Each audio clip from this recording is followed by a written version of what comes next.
विवान को अहाना पर बहुत गुस्सा आ रहा था। वो मन ही मन बोला, आखिर मेरा शक सही निकला। ये अहाना सबके सामने कुछ और होती है और अकेले में कुछ और। आज अविनाश की बातों से ये तो तय है कि वो मेरे भाई के प्रति वफादार है और अहाना अपने मतलब के लिए कुछ भी कर सकती है। आई एम श्योर कि मेरे भाई से शादी करने के पीछे भी इसका कोई बहुत बड़ा मकसद है, क्योंकि जो लड़की एक प्रोजेक्ट हासिल करने के लिए इतना कुछ कर सकती है, वो मेहरा ग्रुप ऑफ कंपनी की दौलत पाने के लिए तो कोई भी हद पार कर देगी।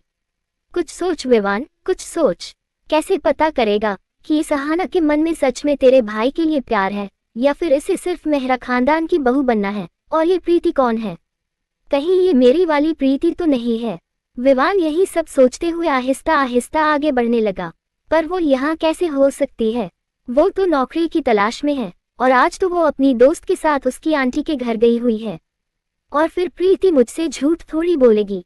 नहीं नहीं, ये वो प्रीति हो ही नहीं सकती। विवान मन ही मन इतना कहकर मुस्कुराया और फिर अविनाश के कैबिन में आकर बोला, हेलो कूल डूड। उसकी आवाज सुनकर अविनाश ने तुरंत उसकी ओर देखा। उसे देखते ही उसके चेहरे पर बड़ी सी मुस्कुराहट आ गई। वो आकर विवान के गले लगकर बोला, कैसा है तू? विवान ने मुस्कुराते हुए जवाब दिया, मैं ठीक हूँ, तू बता। ऑफिस के काम में इतना बिजी हो गया है कि अपने दोस्त के लिए टाइम नहीं है तेरे पास। ये सुनकर अविनाश मुस्कुराते हुए बोला, अब क्या करूं यार, आदित्य सर मुझे चैन की सांस लेने ही कहाँ देते हैं। आ बैठ। विवान वहीं रखी चेयर पर बैठ गया। अविनाश भी अपनी चेयर पर बैठा और टेबल पर रखे फोन का रिसीवर उठाकर बोला, 2 कॉफी लेकर आओ। दूसरी ओर से आवाज आई, जी साहब अभी लाया। अविनाश रिसीवर नीचे रखते हुए बोला, मैं बिजी रहता हूँ, पर तू तो कभी कभी ऑफिस मुझसे मिलने आ सकता है ना। मेरा क्या दिमाग खराब हो गया है जो मैं तुझसे मिलने यहाँ ऑफिस में आऊंगा? अगर मैं यहाँ रोज आने लगा तो आदि भाई मुझे यहीं रख लेंगे और तेरी तरह मैं भी जीना भूलकर ऑफिस की दीवारों में अपना सिर फोड़ता नजर आऊंगा। ये सुनकर अविनाश को हंसी आ गई। विवान भी हंस पड़ा। तभी पियून कॉफी लेकर आया और कॉफी टेबल पर रखकर चला गया।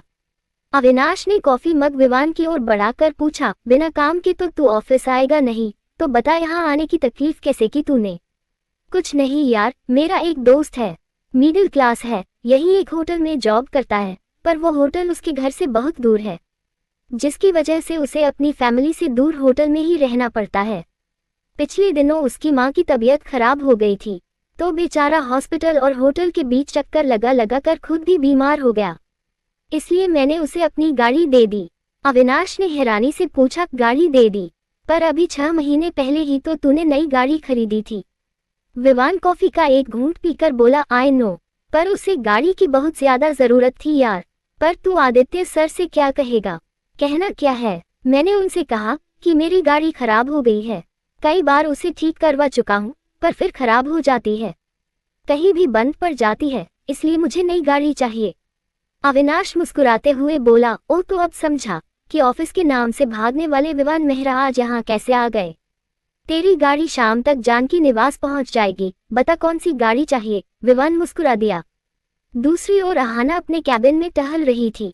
वो गुस्से में खुद से बोली, इस लड़की की वजह से पहले मेरे हाथ से प्रोजेक्ट गया और फिर आदित्य इसे अपने साथ क्लाइंट की पार्टी में ले गए और अब मेरा सबसे अच्छा दोस्त मेरे खिलाफ खड़ा हो गया है। अगर अविनाश ने आदित्य को सच बता दिया तो वो मुझे कभी माफ नहीं करेंगे, क्योंकि उन्हें झूठ से सख्त नफरत है। मुझे कुछ तो करना पड़ेगा जिससे सच किसी के सामने भी ना आए और अविनाश की शर्त भी पूरी हो जाए। इतना कहकर वो टहलते हुए सोच में पड़ गई।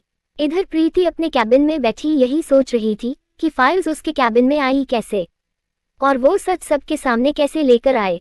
तभी उसकी टेबल पर रखा फोन बजने लगा। वो फोन रिसीव करके बोली, जी सर, मेरे केबिन में आओ राइट नाउ, आदित्य बोला। प्रीति ने जी कहकर कॉल कट कर दी और फिर टेबल पर रखा नोटपैड और पेन उठाया और आदित्य के कैबिन में जाने लगी। पर फिर उसे अचानक कुछ देर पहले आदित्य की कही बात याद आ गई कि कैबिन में आने से पहले इजाजत लेनी चाहिए। उसने दरवाजे पर नॉक किया और बोली, क्या मैं अंदर आ सकती हूँ? आदित्य दरवाजे की ओर देखकर बोला, कम इन। प्रीति अंदर आई और बिना कुछ कहे चुपचाप नोटपैड हाथों में लेकर खड़ी हो गई। आदित्य उसे घूरने लगा पर कुछ बोला नहीं और फिर से अपनी फाइल्स देखने लगा। प्रीति को उसके बर्ताव पर बहुत गुस्सा आया और वो मन ही मन बोली, कूल डाउन प्रीति, कूल डाउन। बस कुछ दिनों की बात है एक बार तू खुद को सच्चा साबित कर दे, उसके बाद तुझे इन्हें बर्दाश्त नहीं करना पड़ेगा। पर अभी कुछ मत कहना और खुद पर काबू रखना, क्योंकि ये शायद जानबूझकर ये सब कर रहे हैं ताकि तुझे 4 बातें सुना सकें। अगर ये कल तुझे नौकरी से निकाल देते तो तुझे इन्हें 1 साल की सैलरी देनी पड़ती। इसलिए अब ये ऐसा कुछ करेंगे कि तू इनसे परेशान होकर जॉब छोड़ दे और फिर ये तुझसे 1 साल की सैलरी मांगे। देखा था ना तूने सुबह कैसे ये रूबी से तुझ पर केस करने के लिए कह रहे थे। सच में ये बहुत बड़े वाले दानव हैं। बस इनके सिर पर सींग और इनके एक्स्ट्रा हाथ पैर नहीं है, वरना तो इनकी हरकतें किसी दानव के जैसी ही तो है। तभी आदित्य ने पूछा, कुछ कहा तुमने? प्रीति फट से बोली, जी। वो आप मुझे ऐसे खड़े रहने की सैलरी तो देंगे नहीं, तो बताए कि आपने मुझे यहाँ किस काम से बुलाया है। ये सुनकर आदित्य गुस्से में भड़का, तुम बदतमीजी करने के अलावा कोई और काम करती हो इस ऑफिस में? प्रीति ने मुंह फेरकर जवाब दिया, पूरी ईमानदारी के साथ मैंने यहाँ काम किया था सर, पर उसका जो सिला मुझे मिला है उसके बाद यहाँ काम करके मैं अपनी और बेइज्जती नहीं करवाना चाहती। प्रीति, मैं तुमसे पहले भी कह चुका हूँ कि मेरी तुमसे कोई दुश्मनी नहीं है। कल जो कुछ भी इस ऑफिस में हुआ वो इसलिए हुआ क्योंकि तुमने गलती की थी। उसके बाद भी मैंने तुम्हें नौकरी से नहीं निकाला, सिर्फ इसलिए क्योंकि मैं जानता हूँ कि तुम्हें इस नौकरी की जरूरत है। तुम्हारी जगह अगर कोई और होता तो कल की उस हरकत के लिए मैं उसे धक्के मारकर इस ऑफिस से बाहर निकाल देता। ये सुनकर प्रीति भी भड़की, आपको मुझ पर मेहरबानी करने की कोई जरूरत नहीं है सर, क्योंकि अगर आप वाकई मेरे बारे में सोचते तो कल मुझे अपनी सफाई में कुछ कहने का मौका जरूर देते। मुझ पर ज्यादा नहीं तो थोड़ा ट्रस्ट करते, पर नहीं। आपने जो देखा उसे ही सच समझकर मुझे सजा सुना दी। मैंने तुमसे सुबह ही कहा था प्रीति कि मैं तुम्हें खुद को बेकसूर साबित करने का एक मौका देता हूँ, तो बेहतर होगा कि तुम मुझ पर इल्जाम लगाने में अपना वक्त बर्बाद ना करो और कल जो हुआ उसका सच मेरे सामने लाकर रखो। प्रीति ने तुरंत पूछा, यही कहने के लिए आपने मुझे यहाँ बुलाया था? नहीं, इतना कहकर आदित्य ने टेबल पर रखी एक फाइल उठाकर उसकी ओर बढ़ाई और बोला, ये मिस्टर खुराना का कॉन्ट्रैक्ट है, उन्होंने साइन करके कुछ देर पहले ही भिजवाया है। मैंने इसे स्टडी कर लिया है, तुम इसकी एक कॉपी निकाल कर अपने पास संभाल कर रखो और कॉपी करने के बाद पेपर्स वकील साहब के ऑफिस भिजवा दो। जी सर। प्रीति फाइल लेकर जाने लगी। तभी आदित्य बोला, आदित्य मेहरा गलत का साथ कभी नहीं देता प्रीति, कल हर बात तुम्हारी तरफ ही इशारा कर रही थी और यही कह रही थी कि तुम गलत हो, पर फिर भी अगर तुम्हें सच में ऐसा लगता है कि कल मैंने तुम्हारे साथ गलत किया है और तुम्हें कुछ कहने का मौका नहीं दिया तो ठीक है, मैं तुम्हें अब मौका देता हूँ, बोलो क्या कहना चाहती हो। उसके इतना कहते ही प्रीति ने हैरानी से उसकी ओर देखा। आदित्य के कैबिन में आ रही अहाना ने जब ये सब सुना तो उसकी आंखें बड़ी बड़ी हो गईं और वो बहुत घबरा गई। हे भगवान, अगर इसने सर को बता दिया कि वो ब्लूप्रिंट्स इसने बनाए थे तो सच को सामने आने में ज्यादा वक्त नहीं लगेगा। जल्दी कुछ सोच अहाना और बात को संभाल, वरना अगर इस लड़की ने अपना मुंह खोल दिया तो बन गई तू मेहरा ग्रुप ऑफ कंपनी की मालकिन। वो तुरंत आदित्य के कैबिन में आकर बोली, सच मैं आपको बताती हूँ आदित्य। आदित्य और प्रीति दोनों ने ही उसकी ओर हैरानी से देखा। तभी अविनाश भी वहां आ गया। अहाना ने उसकी ओर देखा और बोली, आदित्य, मिस्टर खुराना की सोसाइटी के ब्लूप्रिंट्स पर जब मैं काम कर रही थी तो प्रीति ने भी मेरी मदद की थी, इसलिए उसे पता था कि सोसाइटी के डिजाइन कैसे हैं, इसलिए उसने प्रेजेंटेशन भी बना ली थी। फिर जब मैं प्रेजेंटेशन नहीं दे पाई तो उसने अपनी बनाई प्रेजेंटेशन क्लाइंट को दिखा दी। मुझे खुद नहीं पता था कि प्रीति ने इतनी अच्छी प्रेजेंटेशन बनाई है और मैंने पियून को कुछ फाइल्स अविनाश को देने के लिए कहा था, पर उसने गलती से वो फाइल्स प्रीति के कैबिन में रख दी। उसने ही मेरी बताई फाइल्स के साथ गलती से ब्लूप्रिंट और बजट की फाइल भी उठा ली थी। आदित्य और प्रीति ये सुनकर हैरानी से एक दूसरे को देखने लगे। अहाना फिर से बोली, मुझे कल ही लग रहा था कि प्रीति ने कुछ नहीं किया, इसलिए आज सुबह से ही मैं ऑफिस में पूछताछ कर रही थी। जब मैंने पियून से पूछा तो उसने मुझे बताया कि उसने प्रीति के कैबिन में 5 फाइल रखी थी, जबकि मैंने उसे सिर्फ 3 फाइल्स ही रखने को कहा था।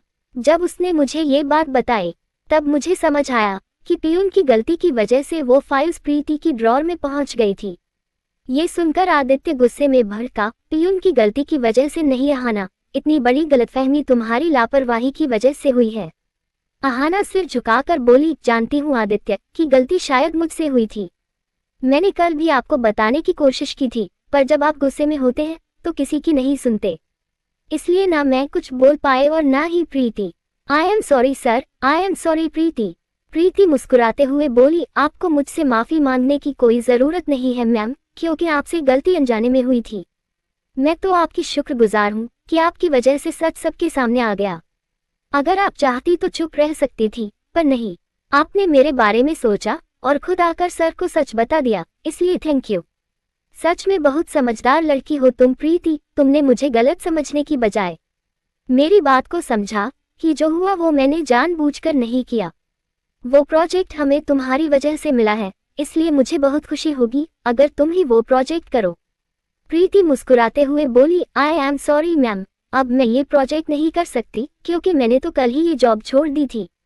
मैं तो आज यहाँ बस इसलिए आई थी ताकि मैं खुद पर लगा धोखेबाज होने का इल्जाम मिटा सकूं, और मेरा ये काम आपने कर दिया। थैंक यू, अब मैं चलती हूँ।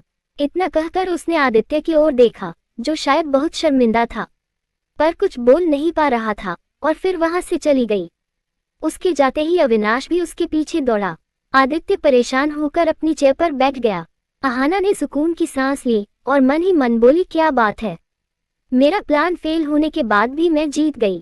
थैंक यू भगवान जी, थैंक यू सो मच। पिछले कुछ दिनों से आप मुझ पर कुछ ज्यादा ही मेहरबान हो। इस लड़की से एक अनजाना सा डर लग रहा था मुझे, पर आज इसके जाने के बाद ये डर हमेशा के लिए खत्म हो जाएगा। तभी आदित्य गुस्से में उससे बोला, मुझे तुमसे इस लापरवाही की उम्मीद नहीं थी अहाना, नहीं थी। अहाना तुरंत उसके पास आकर बोली, आई एम सॉरी आदित्य, पर उस दिन जब हम ब्लूप्रिंट पर काम कर रहे थे तो आपने खुद देखा था कि प्रीति ने हमारे ब्लूप्रिंट बहुत ध्यान से देखे थे, पर मुझे खुद नहीं पता था कि वो इतनी इंटेलिजेंट लड़की है कि डिजाइन की एक झलक देखकर ही अपना दिमाग लगाकर इतनी अच्छी प्रेजेंटेशन बना लेगी। और फिर मुझे भी नहीं पता था कि पियून मेरे कैबिन से वो फाइल उठाकर प्रीति के कैबिन में रख देगा। I am really sorry Aditya. Aditya गुस्से में बोला, तुम्हारी इस लापरवाही की वजह से मैंने एक बेकसूर लड़की की पूरे स्टाफ के सामने इंसल्ट की। उसे ना जाने क्या क्या कह दिया मैंने, सिर्फ तुम्हारी वजह से। उस लड़की की वजह से हमें इतनी बड़ी डील मिली और मैंने उससे उसका ही प्रोजेक्ट छीन लिया। आज तुम्हारी वजह से आदित्य मेहरा ने पहली बार गलती की है, तुम्हारी वजह से अहाना। इतना कहकर वो गुस्से में वहां से चला गया। इधर अविनाश प्रीति के कैबिन में पहुंचा तो उसने देखा कि प्रीति मुस्कुराते हुए अपना सारा सामान बैग में डालकर जाने की तैयारी कर रही थी। अविनाश तुरंत बोला, प्रीति अब तो सब कुछ ठीक हो गया है, तो तुम्हें कहीं जाने की जरूरत नहीं है। और सर भी ये बात समझ गए हैं कि गलती तुम्हारी नहीं बल्कि अहाना की थी। प्रीति मुस्कुराते हुए बोली, मैं जानती हूँ सर, पर अब मैं यहाँ काम नहीं कर सकती। कल जो कुछ भी हुआ उसके बाद यहाँ काम करने के लिए मुझे मेरा सेल्फ रिस्पेक्ट परमिशन नहीं दे रहा। मैं मानती हूँ कि मुझे इस शहर में अपने पैर जमाने के लिए नौकरी की जरूरत है, पर वो नौकरी मुझे अपने आत्मसम्मान की बलि चढ़ाकर करनी पड़े, ये मुझे बिल्कुल गवारा नहीं है। इसलिए प्लीज मुझे जाने दीजिए क्योंकि मैं यहाँ नहीं रुक पाऊंगी।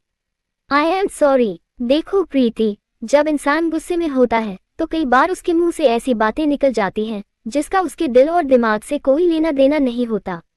कल आदित्य सर के साथ भी वही हुआ। उन्हें झूठ और धोखा बर्दाश्त नहीं होता है, और कल हर बात यही इशारा कर रही थी कि तुम गलत हो। बस इसलिए उन्होंने तुमसे वो सब कह दिया जो उन्हें नहीं कहना चाहिए था। मैं सर की तरफ से तुमसे माफी मांगता हूँ। प्लीज प्रीति, ये जॉब मत छोड़ो क्योंकि इस ऑफिस को तुम्हारे जैसे एम्प्लॉइज की जरूरत है, please. I am really sorry sir, पर मैं यहाँ नहीं रुक सकती। आई एम सॉरी। इतना कहकर प्रीति वहां से जाने लगी, पर फिर उसके कदम अचानक रुक गए क्योंकि आदित्य उसके कैबिन के दरवाजे पर खड़ा था। प्रीति उसे देखकर बोली, मैं आपके पास ही आ रही थी सर। इतना कहकर उसने अपने पर्स से 500 के नोट की 4 गड्डी और कुछ ज्वेलरी निकाली और टेबल पर रखकर बोली, मैं जानती हूँ कि आप मुझसे यही कहने आए हैं कि अगर मैं ये नौकरी छोड़ती हूँ तो मुझे आपको 1 साल की सैलरी देनी होगी। रुपये थोड़े कम हैं, इसलिए ये ज्वेलरी रख लीजिए। 1 साल की जितनी सैलरी बनती है ये उससे ज्यादा ही होगी। आदित्य उससे कुछ कहने जा ही रहा था, पर प्रीति तेजी से वहां से चली गई। पर वो जैसे ही अपने कैबिन से बाहर आई तो आदित्य के कैबिन की ओर बढ़ रहे विवान की नजर उस पर पड़ गई। वो प्रीति को वहां देखकर हैरान रह गया। तभी आदित्य बाहर आकर बोला, रुको प्रीति। प्रीति के कदम रुक गए। अविनाश भी आदित्य के पीछे ही बाहर आ गया ऑफिस का सारा स्टाफ भी आदित्य को देखने लगा। विवान सबको वहां देखकर साइड में खड़ा हो गया। आदित्य प्रीति के सामने आकर बोला, आई एम सॉरी प्रीति। उसके इतना कहते ही प्रीति उसे हैरानी से देखने लगी, पर अविनाश ने सुकून की सांस ली और उसके चेहरे पर मुस्कुराहट आ गई। विवान भी आदित्य के मुंह से सॉरी सुनकर मन ही मन बोला, आदित्य भैया ने आज पहली बार किसी से सॉरी कहा, और वो भी प्रीति से। तभी आदित्य फिर से बोला, कल जो कुछ भी हुआ प्रीति, वो एक बहुत बड़ी गलतफहमी की वजह से हुआ। पर मैंने बिना तुम्हारी बात सुने तुम्हें गलत समझा और सबके सामने तुम्हारी इंसल्ट की, जबकि गलती तुमसे नहीं, आहाना से हुई थी। पर फिर भी मैंने बिना सच जाने तुमसे तुम्हारा प्रोजेक्ट छीन लिया और तुमसे बहुत कुछ ऐसा कह दिया जो मुझे नहीं कहना चाहिए था। जो कुछ भी हुआ उसके लिए मैं तुमसे माफी मांगता हूँ। आई एम सॉरी। सारा ऑफिस आदित्य को एकटक देखने लगा। स्टाफ के बीच खड़ी आहाना ने जब आदित्य को प्रीति से सॉरी कहते देखा तो उसे बहुत गुस्सा आया, पर वो कुछ बोल नहीं पाई। आदित्य फिर से बोला, मुझे अपनी गलती एक्सेप्ट करने में कभी कोई शर्म, कभी कोई झिझक नहीं होती प्रीति। मैंने आज उन सबके सामने तुमसे सॉरी कहा है जिनके सामने मैंने तुम्हारी इंसल्ट की थी। मैं दिल से चाहता हूँ कि तुम मेरे साथ मिस्टर खुराना के प्रोजेक्ट पर काम करो। आदित्य का माफीनामा सुनकर प्रीति मुस्कुराते हुए बोली, अच्छा लगा ये देखकर कि आपको आपकी गलती का एहसास है, पर फिर भी आई एम सॉरी सर, मैं ना ये प्रोजेक्ट कर सकती हूँ और ना इस ऑफिस में अब और काम करना चाहती हूँ। इसे मेरा ईगो मत समझिएगा सर, पर यही मेरे लिए ठीक है कि मैं यहाँ से चली जाऊँ, क्योंकि आपने मेरे बारे में अपनी एक सोच बना रखी है और उसकी वजह से ही कल मेरा तमाशा बना। ये सब फिर से भी हो सकता है और ज़रूरी नहीं है कि हर बार मुझे बेकसूर साबित करने के लिए कोई आगे आए। आप मुझ पर भरोसा कभी नहीं कर पाएंगे सर, और हमारे बीच इस तरह की गलतफहमियां होती रहेगी और इसकी वजह आप अच्छे से जानते हैं। गुजरे हुए लम्हे ना आपको मुझ पर कभी भरोसा करने देंगे और ना मैं आप पर कभी भरोसा कर पाऊंगी, इसलिए बेहतर होगा कि मैं यहाँ से चली जाऊं। प्रीति की बातें सुनकर आदित्य नजरें झुकाकर सोच में पड़ गया, पर प्रीति वहां से चली गई। उसके जाते ही आदित्य बुद्ध बनकर वहीं खड़ा रह गया। ये सब देखकर विवान मन ही मन बोला, पहले माफी और अब चुप्पी। ये क्या हो रहा है मेरे भाई के साथ? इसका मतलब प्रीति से बात करते वक्त जो आवाज मैंने सुनी थी वो सच में भाई की ही थी, पर प्रीति ने कल मुझसे झूठ क्यों बोला? क्यों नहीं बताया उसने मुझे कि वो मेहरा ग्रुप ऑफ कंपनी में काम करती है? विवान वहीं खड़ा होकर सोच में पड़ गया, पर तभी उसने देखा कि आदित्य गुस्से में उसी ओर जा रहा था जहां प्रीति गई थी। वो तुरंत छिप गया क्योंकि वो उसी के रास्ते में खड़ा था। आदित्य के निकलते ही वो उसके पीछे चल दिया। इधर रिया प्रीति को गले लगाकर बोली, आज मैं बहुत खुश हूँ प्रीति, बहुत खुश। आज सारे ऑफिस के सामने सच आ गया, पर प्रीति सब कुछ ठीक हो गया है। सर को मैंने आज पहली बार किसी को सॉरी कहते देखा है, तो मुझे लगता है कि तुझे उनकी सॉरी का मान रखना चाहिए और ये जॉब नहीं छोड़नी चाहिए। प्रीति मुस्कुराने की कोशिश करते हुए बोली, रिया मैंने जो भी फैसला लिया है बहुत सोच समझ कर लिया है। मेरा यहाँ नौकरी ना करना ही ठीक होगा। पर प्रीति, मानपुर से भागते वक्त तेरे पास जो कुछ भी बचा था वो सब तो तूने सर को दे दिया है, अब तेरे पास तो कुछ भी नहीं बचा है। रिया, जब अपनों को खो देने के बाद भी मैं सांसें ले रही हूँ तो ये सिर्फ कुछ रुपए और ज्वेलरी थी। मुझे वैसे भी इन सब की कोई ज़रूरत नहीं है, मैं एडजस्ट कर लूँगी क्योंकि मैं इनके बिना तो जी सकती हूँ, पर खुद पर धोखेबाज होने का इल्ज़ाम लेकर नहीं जी सकती। अच्छा, अब मेरी फिक्र छोड़ और अपनी जॉब पर ध्यान दे। मैं कल से ही नई नौकरी ढूंढना शुरू कर दूंगी, तू देखना बहुत जल्द मुझे नई नौकरी मिल जाएगी। आदित्य ने ये सब सुना तो गुस्से में प्रीति की ओर बढ़ा। उसने प्रीति की बाह पकड़ी और उसे वहां से ले जाने लगा। विवान और रिया दोनों ही ये देखकर हैरान रह गए। विवान फिर से आदित्य के पीछे दौड़ा। प्रीति खुद की बाह छुड़ाने की कोशिश करते हुए बोली, ये क्या बदतमीजी है, छोड़िए मेरा हाथ। आदित्य प्रीति को वेटिंग रूम में लेकर आया और उसने उसकी बाह छोड़ दी। विवान छिपकर ये सब देखने लगा। बाह छूटते ही प्रीति वहां से जाने लगी तो आदित्य ने फिर से उसकी बाह पकड़ ली और गुस्से में उससे पूछा, खुद को समझती क्या हो तुम? क्या चाहती हो कि तुम्हें इस ऑफिस में रोकने के लिए मैं सबके सामने तुम्हारे हाथ पैर जोड़कर गिर गिराऊं? प्रीति मासूमियत से बोली, मैंने ऐसा तो नहीं कहा। उसके इतना कहते ही आदित्य ने उसकी बाह छोड़ दी और पलटकर खड़ा हो गया। प्रीति उसकी ओर देखकर बोली, मैंने आपको उसी वक्त माफ कर दिया था जब आपको सच पता चला था और आपने मुझसे सॉरी कहा था, आदित्य ने बिना उसकी ओर देखे पूछा, तो फिर जॉब क्यों छोड़ रही हो? क्योंकि अतीत में आपके और मेरे बीच जो कुछ भी हुआ उसे लेकर आप बात बात पर मुझे ताना मारेंगे। कल जो कुछ भी हुआ था उसमें भी आप मेरे परिवार को बीच में ले आए थे, जबकि आपका कोई हक नहीं बनता सर कि आप क्यों बात बात पर मेरे परिवार को बीच में लाए और ऐसे लोगों की बेइज्जती करें जो अब इस दुनिया में भी नहीं है। उसके इतना कहते ही आदित्य ने तुरंत पलटकर उसकी ओर देखा। प्रीति की आंखों से आंसू बहने लगे और वो खुद को संभाल कर फिर से बोली, मुझे नहीं पता कि आपको मेरे परिवार से क्या बैर है, पर मैंने आज तक अपने परिवार के किसी सदस्य को कभी कुछ गलत करते नहीं देखा, इसलिए मैं उनके खिलाफ कभी कुछ नहीं सुन पाऊंगी। अगर मैं यहाँ काम करूंगी तो आप फिर से उन्हें हमारे बीच ले आएंगे और उनकी इंसल्ट करेंगे, जो मुझे गवारा नहीं है। उसकी बातें सुनकर आदित्य का गुस्सा कम हो गया। आज के बाद मैं तुम्हारे परिवार के खिलाफ कभी कुछ नहीं कहूंगा प्रीति, और ना ही उनकी बेइज्जती करूंगा। प्रीति का रोना बंद हो गया और वो हैरानी से आदित्य को देखने लगी। वो फिर से बोला, मैं गुस्से में ये भूल जाता हूँ कि मेरी कही बातें किसी को चोट पहुंचा सकती हैं, पर आज के बाद ऐसा कभी नहीं होगा।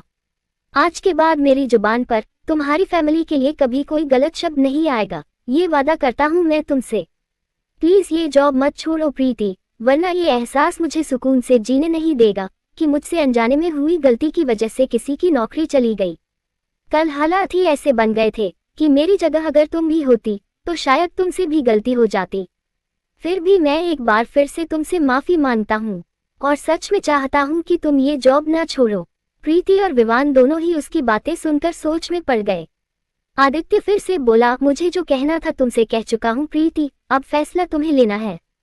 या तुम मुझसे नाराज होकर ये जॉब छोड़कर चली जाओ, या फिर मुझे माफ करके फिर से अपने कैबिन में जाकर अपना काम करो। इतना कहकर वो वहां से चला गया। उसे जाते देख विवान फिर से छिप गया। प्रीति वहीं खड़ी उसके बारे में सोचने लगी। कुछ देर सोचने के बाद वो खुद से बोली, तेरा ईगो इतना बड़ा भी नहीं है कि तू अपने ईगो के लिए किसी की माफी की कीमत भी ना समझे। उन्होंने खुद तुझसे सबके सामने माफी मांगी है और ये प्रॉमिस भी किया है कि आज के बाद वो तेरे परिवार की इंसल्ट कभी नहीं करेंगे, तो तू भी सब कुछ भूल जा और जाकर अपना काम कर, समझी? इतना कहकर वो वहां से चली गई। उसके जाते ही विवान वेटिंग रूम में आया और चेयर पर बैठकर सोच में पड़ गया। वो मन ही मन बोला, आदित्य भैया आज पहली बार किसी के सामने झुके हैं, जो काम आज तक कोई नहीं कर पाया वो प्रीति ने कर दिखाया। और अहाना कितनी शातिर लड़की है, ये तो आज उसने प्रूफ कर दिया। अब मुझे उसे अपने भाई की जिंदगी से आउट करने के लिए प्रीति की मदद लेनी होगी, क्योंकि शायद वो प्रीति ही है जो मेरे भाई को उस अहाना जैसी शातिर लड़की से शादी करने से रोक सकती है, और शायद भाई को ये भी सिखा सकती है कि जिंदगी सिर्फ पैसा कमाने के लिए नहीं बल्कि जीने के लिए भी होती है। इधर प्रीति को फिर से अपने कैबिन की ओर जाते देख रिया दौड़ती हुई उसके पास आई और उसने प्रीति से पूछा, क्या कहा सर ने? कुछ नहीं, बस एक बार फिर मुझसे सॉरी कहा और जॉब ना छोड़ने की रिक्वेस्ट की है। तो तूने क्या कहा? प्रीति ने उसके सवाल का कोई जवाब नहीं दिया तो रिया फिर से बोली, देख प्रीति, इतना भी ईगो ठीक नहीं होता। वो बार बार तुझसे माफी मांग रहे हैं और तू है कि उन्हें तेवर दिखा रही है। दिस इज रॉन्ग प्रीति, और मुझे एक बात बता, इस बात की क्या गारंटी है कि तू कहीं और जॉब करेगी और वहाँ ये सब नहीं होगा? हो सकता है कि वहाँ और भी ज्यादा परेशानियों का सामना करना पड़े तुझे, तो क्या वहाँ से भी जॉब छोड़कर भाग जाएगी? देख प्रीति, तू हो गया तेरा, अब मैं कुछ बोलूं? प्रीति ने उसे बीच में टोकते हुए पूछा। रिया ने गुस्से में मुंह बना लिया तो प्रीति मुस्कुराते हुए बोली, मैं ये जॉब नहीं छोड़ रही हूँ। रिया हैरानी से उसे देखने लगी तो प्रीति फिर से मुस्कुराई, सही सुना तूने, मैं ये जॉब नहीं छोड़ रही हूँ। ये सुनकर रिया जोर से चीखी और उसने प्रीति को खुशी से गले लगा लिया। सब लोग रिया की ओर देखने लगे। प्रीति ने मुस्कुराते हुए पूछा, अब मैं जाऊं? मुझे बहुत काम है। रिया ने सिर हिला दिया तो प्रीति ने उसे फिर से गले लगाया और अपने कैबिन में चली गई। रिया ऊपर आसमान की ओर देखकर बोली, थैंक यू भगवान जी, थैंक यू। प्रीति अपने कैबिन में आई और आदित्य की कही बातों के बारे में सोचकर मुस्कुराने लगी। इधर आदित्य भी अपनी चेयर पर आकर बैठा और उसने गुस्से में फाइल टेबल पर पटक कर कहा, आज तक मैं कभी किसी के लिए इतना नहीं झुका जितना उस लड़की ने मुझे झुका दिया है। पर फिर भी उस लड़की के तेवर तो देखो, जॉब छोड़कर चली गई।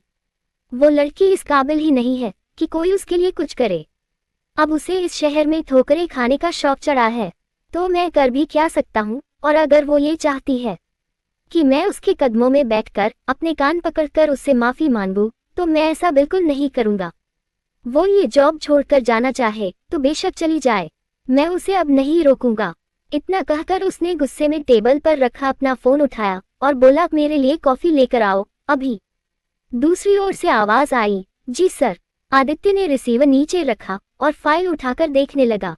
लेखिका कविता वर्मा। अगर आपको मेरी लिखी कहानियां पसंद आ रही है और आप इस कहानी को आगे भी पढ़ना और सुनना चाहते हैं तो मेरे चैनल को लाइक करें, शेयर करें और आज ही सब्सक्राइब भी करें। Thank you for watching this video.